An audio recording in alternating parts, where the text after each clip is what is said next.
حدیث شریف ہے، حدیث شریف الف سے یا تک سود مندی ہے، اس میں کیا ہے؟ اس میں مزید امام ابو حنیفہ رحمۃ اللہ علیہ جن کے مذہب کے مطابق آج دنیا میں 70% لوگ نماز پڑھتے ہیں، روزہ رکھتے ہیں، حج کرتے ہیں، تو ان کو بطور خاص امام صاحب کی حدیثوں سے وصیت ہوگی۔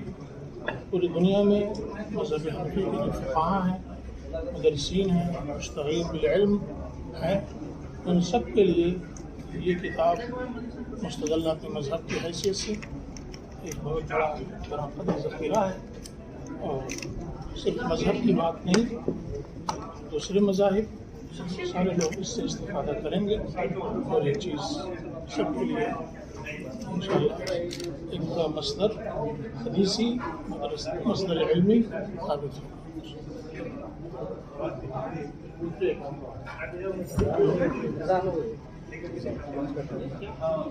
ایک اور بات یہ کہ آپ نے یہ اتنا جو کام کیا ہے اس کو ضرورت کیوں پیش آئی، کیا اس کو لے کے کیا گفتگو ہوئی ہے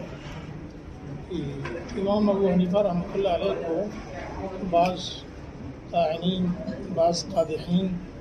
وہ کہتے ہیں ان کے پاس کچھ ہے ہی نہیں، 17 حدیثیں ہیں، کوئی کہتا ہے 7 حدیثیں ہیں، کوئی کہتا ہے کچھ نہیں ہے۔ تو اس لیے امام بخاری رحمۃ اللہ علیہ کے پاس 6 لاکھ حدیثیں تھیں، 7 لاکھ حدیثیں تھیں، تو وصیت الامام ابی حنیفہ میں لکھا ہوا ہے کہ امام صاحب کو 6 لاکھ سے زیادہ حدیثیں تھیں، تو وہ سب چیزیں جمع نہیں تھیں، تو آج اس کی تھوڑی سی محنت ہوئی تو یہ 10,000 حدیثیں جمع ہو گئی ہیں۔ ہم سے اچھے لوگ محنت کریں گے تو انشاءاللہ اور چیزیں جمع ہو جائیں گی۔ جس طرح امام بخاری رحمۃ اللہ علیہ کے بارے میں کہتے ہیں کہ 6 لاکھ حدیثیں تھیں، ان کی 6 لاکھ حدیثیں لے کے آؤ یہاں پہ، 1 لاکھ لے آؤ، 50,000 لے آؤ، تو جب ان کی 50,000 نہیں ہے تو امام صاحب کے ہم نے 10,000 پیش کر دیا، تو یہ اس بات کی دلیل ہے، بہت بڑا ذخیرہ ہے جو ہے دریا میں غرق ہوا۔ حدیثیں جمع کرنا اور آج کے ٹائم میں جو قرآن پر سوال کھڑے کیے جا رہے ہیں اس کے بارے میں کچھ؟ بھائی نماز کا وقت ہے، نماز ہم پڑھتے ہیں، پھر بات کرتے ہیں۔